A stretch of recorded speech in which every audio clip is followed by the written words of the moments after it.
Hey there, and welcome back to another episode of Photography 101.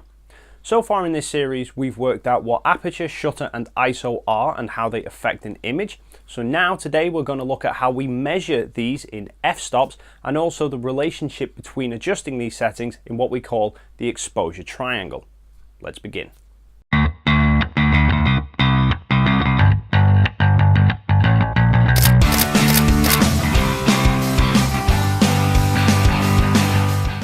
So firstly, what are f-stops? Well, the three main settings that we have are all measured by different units, so we have to use f-stops as a way to relate these together. So f-stops talk about allowing more or less light into the camera, and specifically one f-stop is double or half the amount of light. So if we take an image and we then increase the exposure by one f-stop, we have doubled the amount of light in that scene. If we take an image and reduce it by one f-stop, we have halved the amount of light in that scene. So now let's look at the individual settings. So we know from previous videos that apertures are measured by an f number.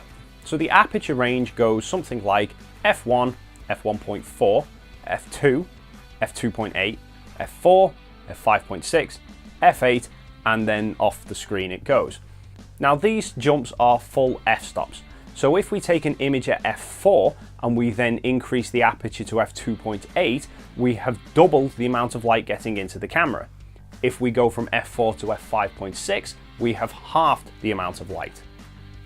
If we go from f5.6 then down to f8, this is 2 stops lower than f4, so we have gone to a quarter of the amount of light that we originally had.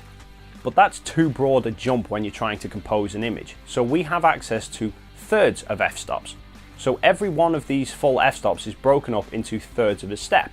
So we go f1.4 to f1.6, 1.8, then f2.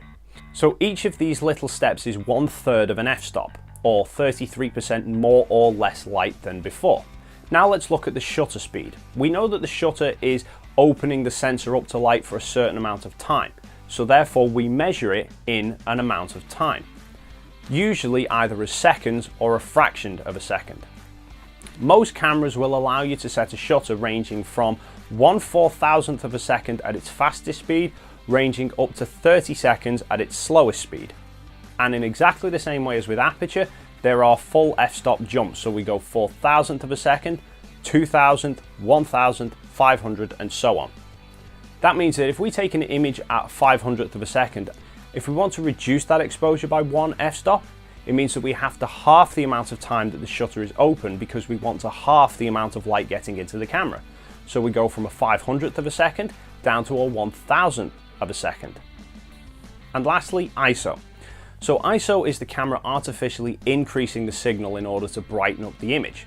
So every camera will have a base ISO setting. That's its lowest natural setting. For most cameras, this is ISO 100. Which means if we take an image at ISO 100, we just get the clean signal straight from the sensor recorded in the final image. If we want to increase the ISO, however, we have to increase that ISO value. So the full stops of ISO values go 100, 200, 400, 800, 1600, and so on until you reach whatever the limit that your camera can manage. So taking an image at ISO 100 and then increasing by one stop is doubling the ISO value. So it would go from ISO 100 to ISO 200. Now, unfortunately, a lot of budget level cameras don't give you access to thirds of f-stops when it comes to ISO. They will only give you the full f-stop jumps, which means you'd have to then compensate for that using your other settings. Thankfully, a lot of the mainstream cameras these days do give you access to thirds of an f-stop jump with ISO. And that makes this next part a whole lot easier. How do we balance them out? Now let's pretend that we've just taken an image using the settings aperture of f4, shutter of a 200th of a second, and an ISO of 800. And let's say that the exposure for this is actually turned out correct, but we're not happy with the look of the image. So we want to change some of these settings. How do we go about doing it? Well, let's pretend that we like the look of the image, but the depth of field's a little bit too deep and we want to shallow out the background a little bit more. So we want to change the aperture down. So we're going to change this from f4 to say f2. So on the aperture scale, we've gone f4, f2.8, f2. So we have brightened the exposure now by 2 full f-stops. which means if we try and take a picture using these settings now, we're going to end up with a picture that's 2 stops too bright.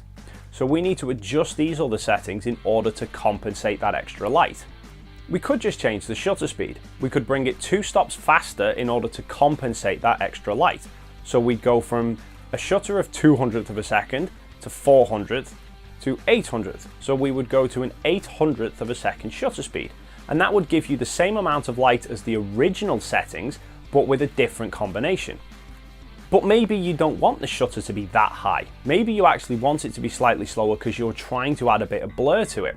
So we put that back to 200th of a second and we'll look at the ISO instead. So we bring the ISO 2 stops lower. So we go from 800 to 400 to 200. So ISO 200, shutter 200, aperture of f2 will give you the same exposure as f4, 200 and 800. But you could do a combination of the two. You could take one f-stop out using the shutter and one f-stop out using the ISO. So the shutter would go from a 200th of a second up to a 400th of a second, and the ISO would come from 800 down to 400. So 400, 400 and f2 still gives you the same exposure. And this is where the triangle comes into it. So imagine a triangle where each of the points are the 3 settings. You have aperture, shutter and ISO. Imagine that the middle of the triangle is the minimum values for each of these settings where they allow the least amount of light through. And then the tops of the triangles are where they're letting the most light through. Now let's pretend that this triangle within the triangle is a correct exposure. So the area of that triangle means that we're getting the right amount of light into that camera. But now we change a setting and maybe slow the shutter speed down. Suddenly now this exposure triangle has got a lot bigger. So in order to bring the area of the triangle back to the same as before, we need to bring in either one or both of these so that the triangle stays the same size. But how do we know if the exposure is correct? Well, all cameras are fitted with what we call a light meter, and this looks something a bit like this. So the middle is where the camera thinks is the correct amount of light.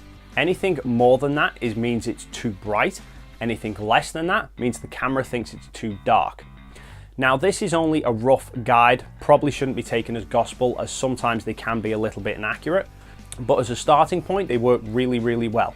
So you can set the scene to what the camera thinks is correct, take a test shot and then adjust the settings accordingly as to whether it's too bright or too dark. So that's it for another episode, guys. We now not only know what shutter, aperture and ISO do, but we also know how to measure them and the relationship between them. So in the next episode, we're going to be taking a look a little bit more in detail as to what all the buttons on a camera are for. So if you have any questions regarding any of this, leave your comment down below. If you like this video, please give it a thumbs up and hopefully I will see you in the next video.